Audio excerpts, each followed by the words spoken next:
Hello and welcome to the Enquiry podcast. My name is Nerida Mills. I am your host, and it is my absolute pleasure to welcome you along for this episode. What we do in the Enquiry podcast is really explore and inquire with experts in their field in regards to what it is that actually creates a human experience, and more importantly, what it is that we can use to influence the human experience for our own development, growth, and expansion. So, welcome along. Let's dive in, and I hope you enjoy. Hello, everybody, and welcome back to the Enquiry podcast. I am super excited to have Kat Burke with me today in this conversation, which is going to be super interesting because this is actually the first time we've actually met.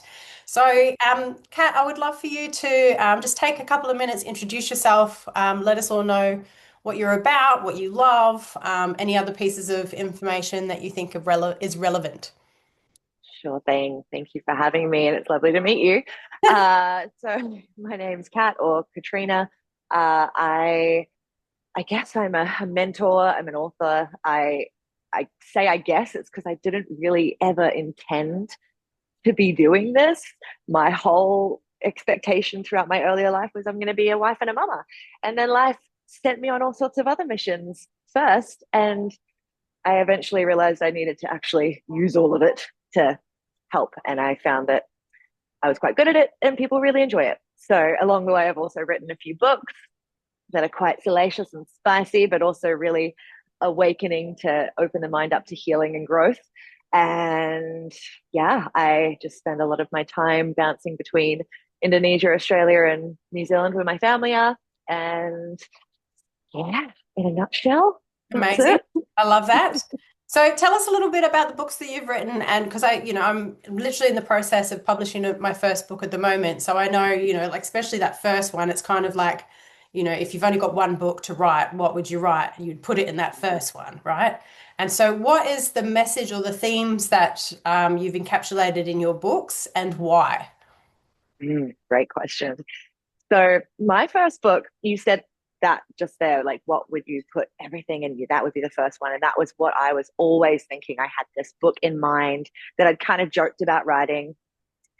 And then in 2019, I went through a breakup that was really awful um, and beautiful at the same time. And I couldn't sleep. And I couldn't sleep for 2 weeks. And I had this little idea of like a mini version of the big book I wanted to write, and it just spilled out of me in the space of 2 weeks. I grew like couldn't sleep, so I would just order. I was living in Indonesia at the time, so I would just order takeout at 12 p.m., 12 a.m., and We love that. write all night. And then I googled how to self-publish, and I just self-published. And I was like, boom, boom, boom, 2 weeks, I have a book. Whoa!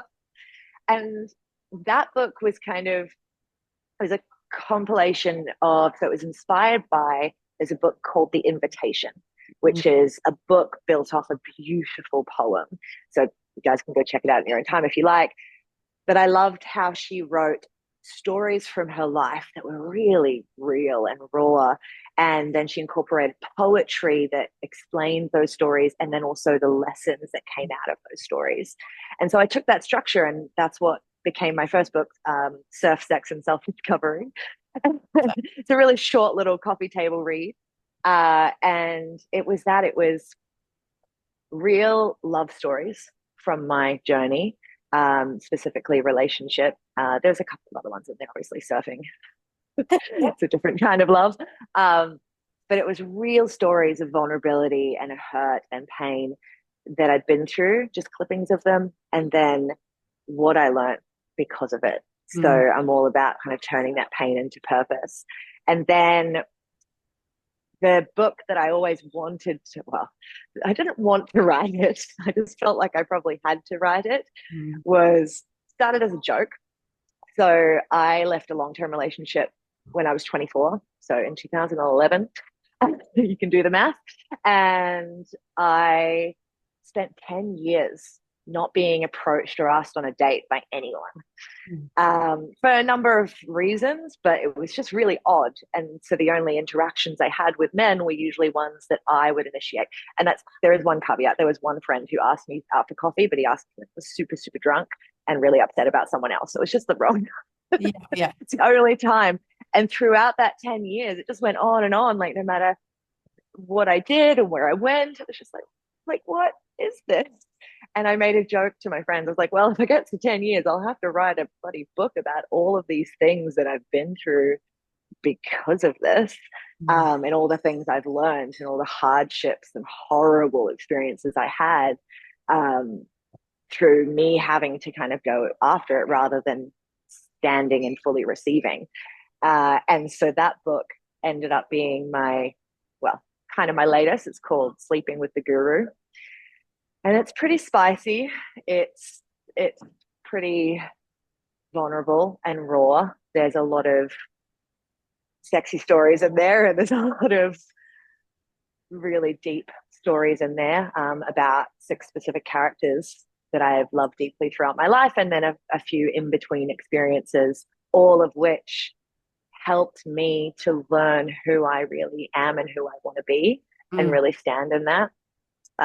So many lessons, but the purpose or the intention I had underneath. So I'm trained in things like hypnotherapy and neurolinguistic programming and different types of human behavioral psychology.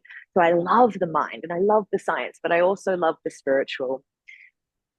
And I wanted to weave in these concepts that I love and these potential paths you can take out of hardship without being like, you have to take full responsibility or you have to, forgive them or whatever it is. Like, whatever the lesson was, I didn't want to be preachy. I just wanted people to watch how it happened for me and the depths in some cases that I had to go into for me to finally go, oh, okay, I can figure this out. Yeah. Yeah. So, and it's like I feel very happy now, that I get a lot of messages from women like, oh my God, this is my life. And oh my God, I cried all the way through, which is awesome because it was also the biggest integration of healing for me. Because as you will know, when you're writing a book, especially if you're self-publishing, you're doing it all yourself. Yeah. Not only was I writing all of these stories again, like stories that I'd really done so much healing from already, but I'm writing them again. And then I'm proofreading, and then I'm proofreading again, and then I'm kind of redoing it again and again and again and again. The amount and of then I do that. It's actually been quite it's been mind blowing to me. I'm like, holy crap, I didn't realize that I was going to read my book quite so many times. Yeah. Oh yeah. And then I did the audio book, which was hundreds of hours of my life I'll never get back. I don't even think anyone's listened to it because people seem to like the hardcover. But I felt like I was just having to integrate and feel it and it's a good and a bad thing. I like to make sure we're not going too much into the story of the past because otherwise we stay there. But for me, it was like, okay, just really go in as many times and just really know that you've closed that loop and closed that loop. Yeah. It was the hardest thing I've ever had to do in business. It was to write that book and then also release it because it's really vulnerable. People now know things about my life that I'd rather they didn't, but here we are. And it's, luckily been able to help a lot of people. So that's always been my intention to weave in the ways without being like, this is how you need to do it. It's just like, this is how I did it. Take it or leave it. Yeah. Yeah. I love that. So what got you started in business in the first place? Health, actually. So in that 10 years that I mentioned, my physical health just went from kind of normal in your early 20s to absolute rock bottom. I had been diagnosed with 8 different chronic health conditions that no one understood, especially back then. I had been diagnosed with 4 different mental health issues that, again, no one had solutions to. And I'm from a medical family, but also a holistic family. They've kind of done both. So I was lucky enough to have the awareness of don't take all the drugs because it will wear down your body and actually create more problems. Yeah. But then, of course, I couldn't take the drugs. So I had to do the long, hard way. And unfortunately, many of those years were spent not having a life, having to give up. I was one of the first people I knew anywhere to have to stop drinking alcohol. I lost all my friends. And just slowly but surely things got worse and worse and worse. I started having suicidal ideations when I turned 30, which was the big thing that really just flattened me. I was like, what am I supposed to, what do you want from me? And I had just started learning, this was circa 2016, 2017, and I just started learning about um, neurolinguistic programming, which is essentially the story that we speak, the story we tell, the things we choose to focus on form the reality we're finding in the world, what we're noticing. And thanks to Mr. Tony Robbins, the OG. And I was like, well, I've tried everything. I got nothing left. So I'm just going to try this. And I know this is something that's super triggering it was for me when you're in the depths of a lot of health issues. And I get that a lot of people shut down at the idea. It's not the thing that heals you. It's the thing that opens up the new pathway, right? 100%. And so Yeah. I was going to work every day. I worked with 100 odd people on any given day at the time. I worked for a big company retail store. And every day I'd walk in and be like, oh, I feel sick. And everyone would be like, how are you feeling? Or what happened with that guy? Or whatever. Like they'd always want to know my pain. And I had to completely flip that story and just go, I'm healing. I'm healing. I'm figuring it out. Yeah. And I lost pretty much all of those friends as well because I stopped talking about my pain. But that was the moment that opened me up to, so some girls had been like online had been kind of offering me these like natural fruit and vegetable supplements for ages. And I was like, no, leave me alone. Nah. And I was like, screw it, I'll do it. And I decided to also come off the pill at the time. It was the only thing I hadn't eliminated, although I tried to. And if you try without a game plan, which the doctors don't have, it's a mess. And the combination of that, within 4 months, all of my 8 different health conditions had fallen away. And it was wild. And just the telling of a new story, the fueling myself with lots of nutrients. I quit my job. I moved to Bali, which was actually probably more stressful than it was easeful, but it gave me the time to actually just stop and focus on those 2 things. But that really opened me up to like, whoa. I knew I was powerful, but I didn't have any kind of proof at that point. I'd lost all hope in anything, and I kind of lapsed from faith and all sorts of things. So I kind of had bits and pieces of things I could grasp to, but that physiological shift was like, oh, there you are. Okay, what else can I do?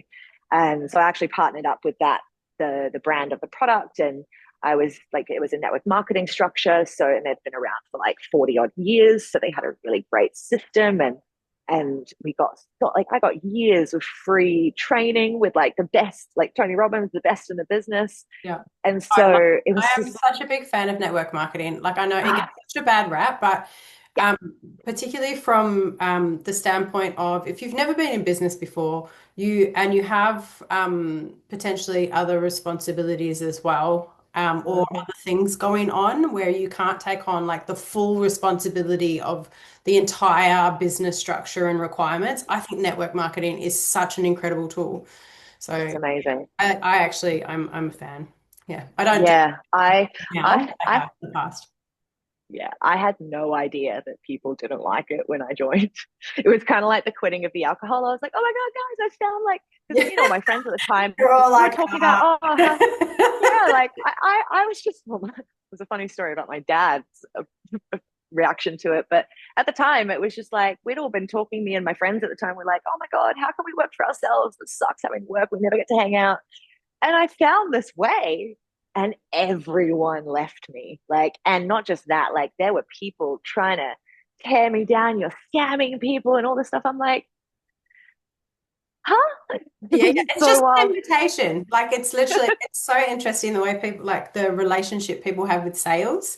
And Yeah, as a network marketer, predominantly you're a salesperson, right? Essentially, that's where you are. exactly. Yeah, And so, you kind of get lumped into this, which is what we do with people generally in so many different ways. We get lumped into this little stereotype here, and then we're just going to all of my projections, my fears, my pain, my wounding around that particular stereotype, I'm now going to spew onto you rather than recognize the reflection that is available for me. And so yep. That was my first few years in business. That's right. Which is, it's, you know, I could say it sucked, but at the end of the day, I've been bullied my whole life in some way, shape, or form. So I was like, and I always laugh because I'm like, I always wanted to be a singer. Like I wanted to be like Britney Spears. But I remember getting to like my late teens and being watching Britney Spears and being like, oh God, I don't want to have to go through that. The poor girl. I don't want to deal with all that rejection. And I'm like, man, I should have just become a singer because I've been through that and worse at this point. What's it, But isn't it? yeah, The things that we try to avoid, we inevitably experience anyway. yeah, exactly. Mm. Yeah. But that was kind of my real step into business. Like before that, I'd done my yoga training that really woke me up. And I had started a YouTube channel about all of the behavioral psychology that I was learning, which lost me a lot of friends as well.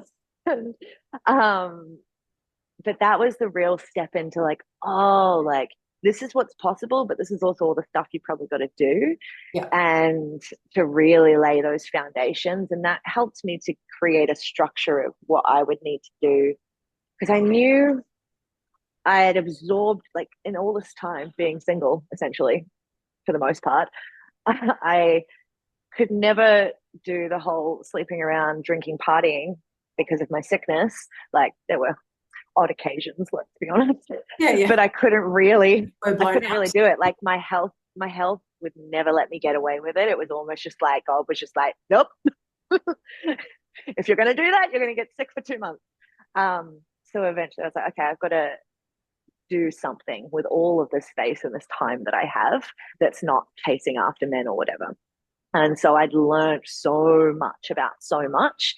And then I'd kind of simplified it down to like, okay, well, what's going to be really easy to teach people that they can really implement? So we're talking about like relationship hacks and then health hacks and then now business ones as well.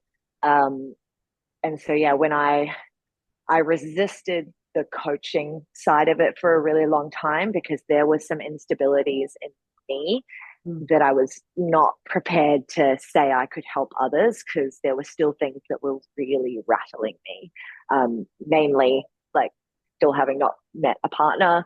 And also just I was in a general kind of survival from being alone and navigating the modern world and then being sick. So uh, it was a few like different trainings that I went through with different mentors that kind of gave me more of the unconscious mind tools to get to like, okay, that's the core of that let's create a strategy for that. And I just felt, oh, okay, now I know why I cry all the time instantly, or now I know why I get reactive when this happens.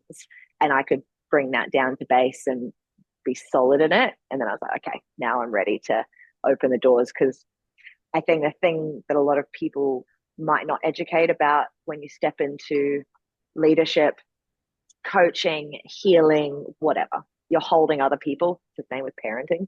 Uh, the people who are in your field are probably going to be your biggest projections of everything you're not looking at, including your clients.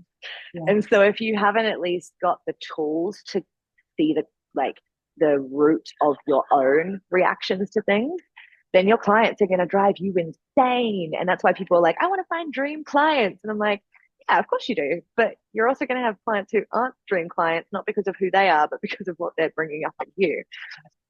So that was something I was glad that I did before I really stepped in and said, okay, I've got the tools to help. And then I've just practiced and practiced and worked with lots of people and been blessed enough to help a lot of people really simplify their strategies and yeah, create success. So yeah, if that answers the What are your question. favorite areas to play in regards to that? Like I know you've got a ton of different qualifications, so you could you could imagine that you could take your qualifications and kind of project it into any area of life realistically. So what are the passions that drive you that you've then channeled through your work? So I kind of mentioned at the beginning, my greatest goal was to be a wife and a mom, which has kind of become an odd thing in this world. Um, and so for me, underneath it all, I work with women predominantly, and usually they're women who have businesses, but I've worked with women who don't have businesses as well. Um, and at the core of it, we're working on connection, their connection with themselves, their connection with their family, and their connection with what I call nature. So we're kind of bringing a few different aspects of what I'm trained in into play. So like wellness, um, especially for females, getting things really simple simple is my favorite word, simple in their wellness and self-care. So are they eating right? Are they exercising? Are they moving their body? Is it simple enough that you're going to keep doing it, enjoy it? Because I swear, when you get a woman feeling healthier and less stressed and hormonally balanced, it just solves 99% of the other problems by proxy. Yeah. It's wild. And women's bodies are under so much stress. So much. It's broken my heart. But also, yeah, working me up, which is beautiful. So there's that. And then I love working with simplifying the mental aspect of whatever it is they're doing. So again, like I said, it's usually business. And there is so much data online now, which is great. And what I'm noticing, especially in the last couple of years, is that I'm having to spend months with women just to deprogram all of these installations of this is what you need to do this. Or if you're not getting this, it means you are this. It's like, oh. So it's kind of helping to deconstruct all of these belief systems that may be theirs or may just have been told to them in 7-second increments. Yeah. And go, hold on, like, why are you here? What do you want? What feels like the thing that you would love to do is the next step? Like really getting it into, because at the end of the day, like the thing that I know to be real above anything else is that no one in the whole world, including you, knows the pathway to the things that you want. Yeah. There is no way to predict it. There is no way to get someone else's blueprint. Like it's frustrating because we'd love that certainty, right? And of course there might be similarities, but creating that real foundation and I guess that magical feeling I felt from resolving some of my health stuff, like that's what I want to help them create for themselves, to open that door to like, oh, like there's something I can trust in myself. Like I can do this. What else can I do? And I find over all the years that that best happens when we're doing it like equal parts health and equal parts like getting clear on where we want to end up and then surrendering to the stuff that pops into your reality from there. Absolutely. Which is, we might call it spiritual or woo woo or God, but we might also just call it your reticular activating system because of what you're focusing on. Totally. Well, I mean, I can see now why my client recommended us because the process that you literally just laid out, my book is called Life as Medicine, and it's about following that thread, right? And those fundamental pieces, if you can just get yourself into a relatively healthy state by doing the really, really simple stuff and then follow the bouncing ball without the attachment as to how something actually should be, life tends to guide you exactly where you need to go. Absolutely. And Yeah. it's so, and there's a lot of Mental. uncomfortable emotion that obviously is going to come up.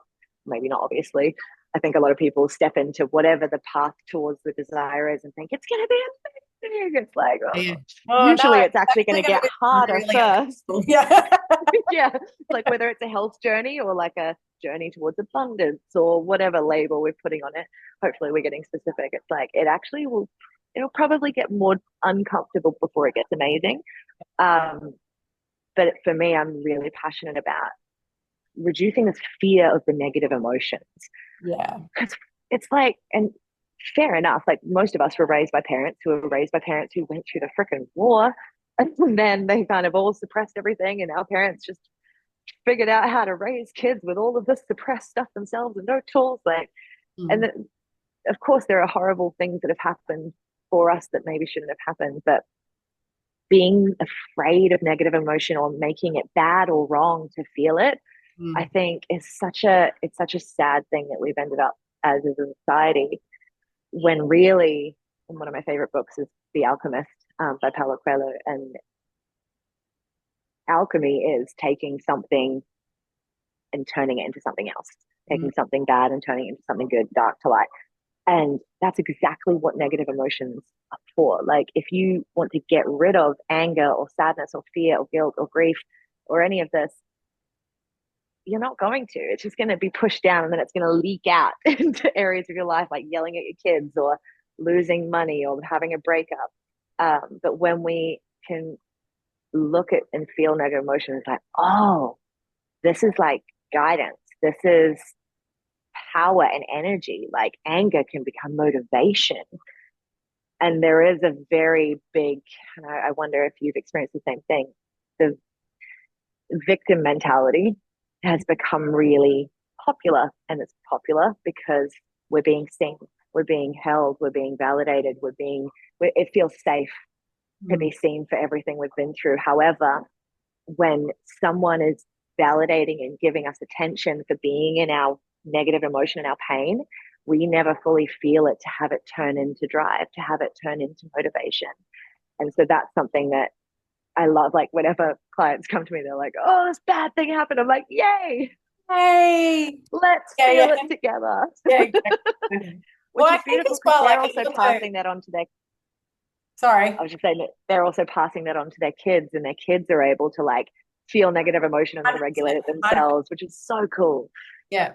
No, I was just thinking, like, in regards to that victim mentality, I think part of that as well also comes from this ideology that we should be feeling anything all of the time, or we should be any, like, part of ourselves all of the time. It's like there's so much weight around being happy, for example. It's like all you got to do is just be happy. Just do what makes you happy. As long as you're doing happy things, you're going to be okay. And it's just like, whoa, like, oh, like we've got to come down from that, right? And so, but B, if you're not happy, then you must be sad, right? And Yeah. so, yeah. And then we just get stuck in this whole thing. Well, if I'm not happy, then I'm sad. And if I'm sad, that's because shit isn't fair and la di da di da. Like I am such a big fan of victim parties. Like if Mm. I'm feeling like a little bit frumpy and like just like it's not fair. Like I want to have the best fucking pity party known to man, right? But there's a time frame, and Mm. it's a very specific time frame that I'll give myself. And sometimes I need more, but I'll always try and start with, kind of a couple of hours and just let myself, do you know what? The world can wait.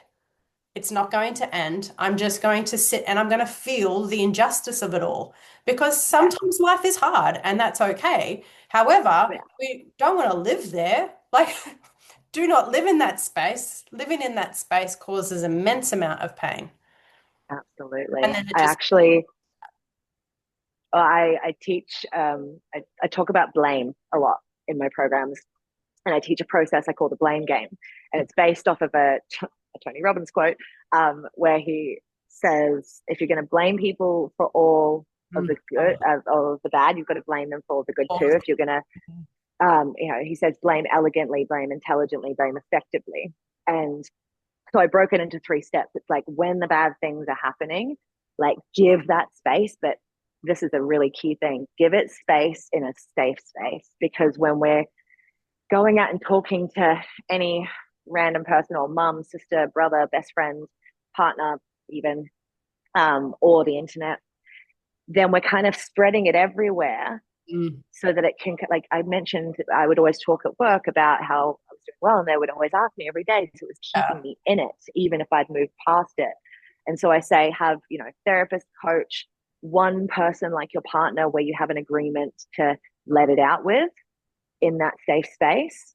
Or of course you can journal and scream over the steering wheel or whatever, but having a person can be nice. Yeah. And then step 2 is always going to be, um, it sounds hyperbolic, but blame yourself, which really is introspection. It's like, cool, how have I co-created this with my life? Like, what did I allow in, or what habits have I been doing, or have I fallen out of certain behaviors that might change things in the future?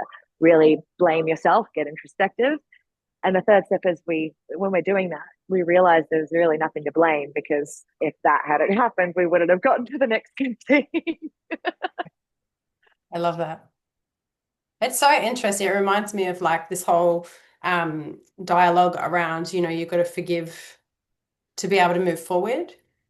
I think it's an inevitable and necessary stage in the development of relationship to self and in faith. However, I think it's a very short-lived one too, because once you kind of go down the path of true forgiveness, you recognize that no forgiveness is required, and so there's no point. Like it is that stepping stone, but yeah, there. without the pain, we don't have the learning. Without the learning, we don't become who we're becoming or who we have become. And if we don't have that, then, you know, I mean, Exactly. what But it that, is. and again, it's like you say, like you just don't want to stay there. And this is, Yeah, correct. it makes sense from a spiritual, if you will, perspective, but also the way the unconscious mind works. So your unconscious mind does not separate you from another, the Mm. way that it processes information. So when we hold ongoing resentment or hate or whatever towards another, then we're actually holding that towards ourselves. The brain doesn't know the difference. So Yeah. wild. And so I'm a big advocate for, like, you got to cancel the gossip. You got to move out of like constantly talking about it. And Yeah. of course, like, forgiveness is like, I say move towards forgiveness. Just be constantly moving towards forgiveness, because sometimes there are, like, I've been through, we talk about victim mentality. Like, I could be the biggest victim and I'd probably have a much bigger brand if I did. But I know that it's not beneficial for me or for them. Yeah. Um, but the things I've been through, like, I might be telling, I've been in New Zealand with my family this year, and catching up with some friends from like high school, primary school, who I haven't seen 20 years. And I'll be telling them just a couple of things that have happened in the past year that have been challenging. And they'll be like, oh my God, how did you? And like, this was like easy stuff. Like, there are about 20 things every year that have been like, so I know what it's like to be a victim, but I Well, I think think it's you so have to, powerful in order to to step into leadership, you have to own that part of yourself. You, like, 100%. how do you truly lead if you don't own where you're a victim? Yeah, You know, it would yeah. just And trip you gosh, up. there were times I wanted to lean all the way into the, tell you, oh, especially when, and this is a big thing that happens to a lot of leaders along their journey, is that you see, it's kind of like the same with health. When you're on a health journey, you see everyone around like eating McDonald's and drinking Coca-Cola, and you're just like, why aren't they getting sick like I did? It's Yeah. the same when you're in this path of leadership. It's like you see people like, I don't want to use the word evil, but let's just say the disingenuous things that I have seen a lot of people do and have massive success. Mm. Not that I've never really Very wanted to be massively frustrating. seen or anything. Like, I'm quite a private person, but yeah, like, I don't want to be on this big stage or anything. But it's been really hard because for some reason I'm also the person who gets all of this information about people that I didn't ask for. I'll be kind of watching something and be like, oh, okay, well, that is what it is. I'm on a different path. This is what I'm going to look at what I'm thinking that is and look at that part of myself, Yeah. do the work. But it can be really hard to see, or seeing your ex be with someone straight away after just completely annihilating you for years or whatever it is. Like, that is the hard stuff that so many people don't see. Mm. And I think there's so much power in leaders who do take that slower road, that more intentional road, even the quieter road. Like, Mm. there's all these amazing people that look so successful, and maybe they're creating huge impact, but there's also a lot that aren't. And the coaches, healers, etc., that I know who are creating the most ripples, you won't see their reels coming up viral. Like, you won't see, because they're doing the work. They're with the clients. They're focused on that. Um, so it's always good just to have that in mind, to know that, yeah, leadership is just that one step at a time, moving through the resistance, moving through all the moments that could turn you into a victim, and asking, how can I turn this into victory? Oh, Bring in it's some living the poetry. work, essentially, is what I think you're describing. You know, not just talking the work, living the work. And there's a lot of talkers. There's a lot of talkers. There's value in that, right? Like, I mean, I've never paid Tony Robbins for anything. Talking about him a lot today. There's a whole bunch of people, but I've never actually paid anything to Tony Robbins. It was him talking that, Yeah. like, planted those initial seeds for me. I probably wouldn't listen to him nowadays because I'm not really enjoying the path a lot of the big companies are going down. Yeah. Um, but it was, there's a place for all of it. There's also a place for all the people who are taking big money and not really providing a service. It's how, like, lost about $70,000 one year in investments that were all like, we're going to help you, we're going to do this, we're going to do this, and they didn't do any of it. And I remember one of my mentors saying, she's like, well, you kind of got off lucky. It took me about 250,000 to learn that lesson. I was like, oh, okay. So there is value in all of it. Yes. And I As think that's long why I as love you're helping. looking for it. Yeah. Yeah. Yeah. And I was into it. Yeah, Yeah. you got to be looking for it. Yeah, it's interesting. We Doesn't mean it doesn't my suck in the partner moment. had an experience this year where the lesson was through it all around our own sovereign authority, and the because the pattern was hand the authority over to someone that we perceived had the information that we needed in order to get where we were wanting to go, right? Which I think a lot of people do in the PD space. And there are times for that. I'm not saying that there aren't times for that, but for me personally, speaking from my own personal experience, there were blurry lines where I would probably go too far because I've had a history of wanting to be, the good student, the good girl, right? And to be pleasing for my authority figures. And so a big piece of my journey has been reclaiming that authority. And so we're getting really close to the edge of it. And then this year, it's sort of like I've noticed whenever I'm really close to like tying a bow around an old pattern, what will happen is an extreme expression of that pattern just to like knock it on its head. It's just like, are you done now? Are you there? Are we clear? We don't need to go back. Are you sure? Yes. You're describing my year. I'm done. It's I been so promise. fun. I promise. I even had this with my health. I think it was last early last year. Like I've had a sensitivity in with my food for many many many years, and probably 2 years ago now, I got another stomach bug from traveling in the tropics because I like the tropics and bugs like me. Um, so I got another bug, and that really threw everything like wild, crazy. And and I remember like a couple of months later, I had a teaspoon of my son's ice cream, which normally I can handle like a little bit of dairy, but this like literally like one little teaspoon, and I was in agonizing pain for like 4 hours. I couldn't move, I couldn't breathe properly, like it was full on. And I just in that moment of the extremity of the pain that I was causing for myself by not listening to my body, like my brain's going, fuck, Nerida, like at what point do you listen? Like at what point are you actually going to get this message? And now it's funny. I look at dairy, or I look, and wheat produces the same experience for me. So I look at those things. Like we went camping over the weekend, and we stopped in a bakery on the way home, and my whole family's like eating like pies and sausage rolls and just hot chocolates and whatever. I'm just sitting there going, yep, I don't want any of that. Yeah.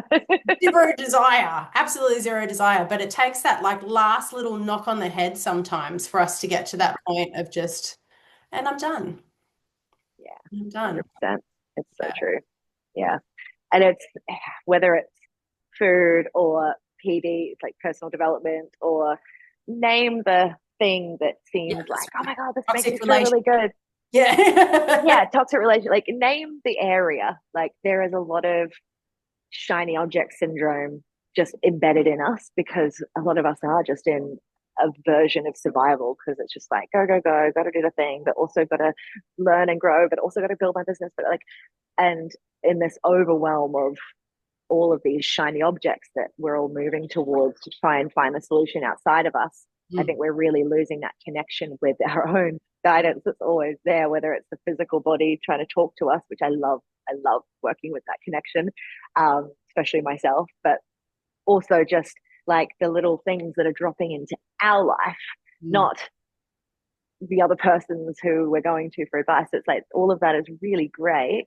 Yeah. But I think there's such a power in going, okay, step back and start really paying attention to this. And sometimes, like, I talk about there's like a different, we've got to really identify your difference between your intuition and your fear response because so many people are confusing their fear response for their intuition. Like, oh, my gut says that, or it's a full body no. It's just like, oh, but is that really your intuition, or is that like all of the fear that's come from your past, yeah, or the things you've been through, or that's been installed by all these people online saying, beware of this, da, da, da.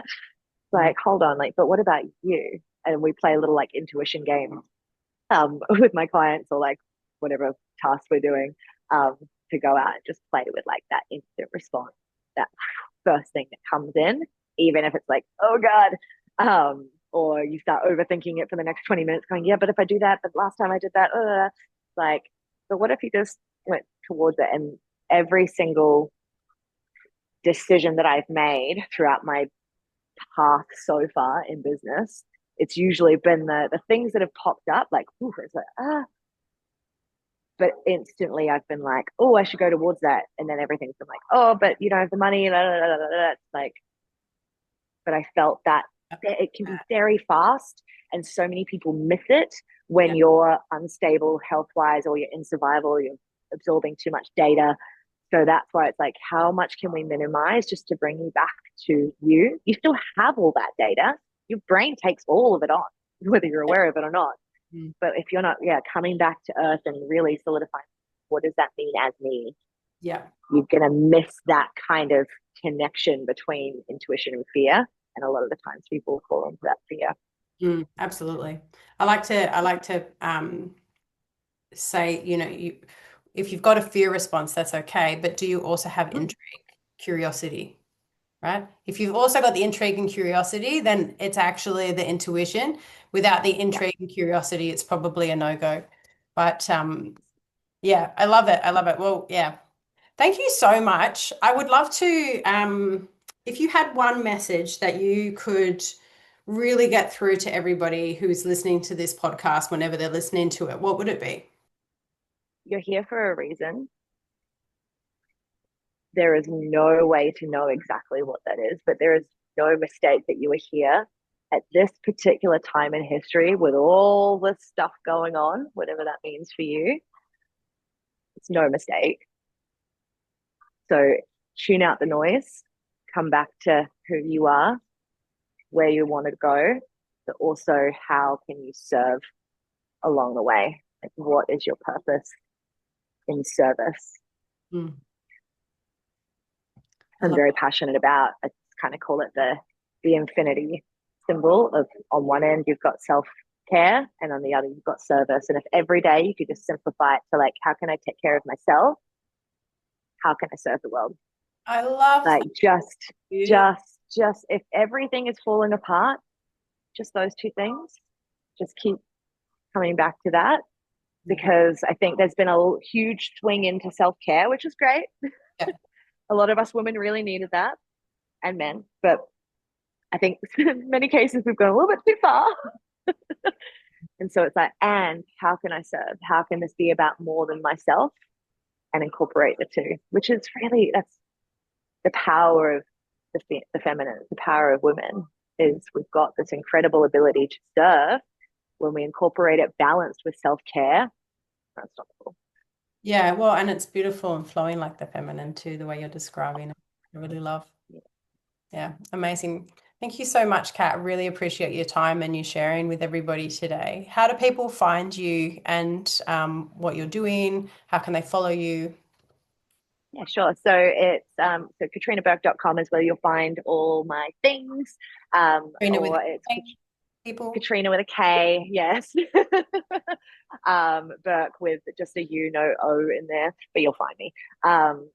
Yeah, Katrina Burke __ on Facebook or Instagram. I do have a YouTube, but I'm not as active on there right now. I'm very much simplifying everything right now because I've got clients that I'm taking care of. So I've stepped back a lot from the social game, especially in the last couple of years. I've mentioned it in there somewhere. Like, I never got into this to be famous or to be well known. It was like, I just want to serve and have a way to bring money in while I look after my husband and babies one day. Yeah. And so when I started becoming more known, it was just like, but yeah, you'll find all the spaces there, and I still post consistently, so you'll see my face a lot. Beautiful. I love that. I love that. Well, thank you so much once again. There's a lot of gold nuggets in this, and I really look forward to hearing, the biggest takeaway from people who have listened to it as well. So, And thank you for what you're doing. super powerful. Pleasure. Okay, that is it from us for today for the Enquiry podcast. All of the links that you're going to want to find is going to be underneath this episode. So jump along and make sure that you're following the people who do join us for the Enquiry podcast. I'm sure you'll agree they are absolutely phenomenal, and it is my absolute pleasure to be able to have them come in and share their wisdom with everybody. If you're wanting to know what I'm up to, jump onto my website, neridamills.com, and you can check out all of my opportunities to get involved, be they free things or programs or events. You can always come along and say hi. I would love to see you.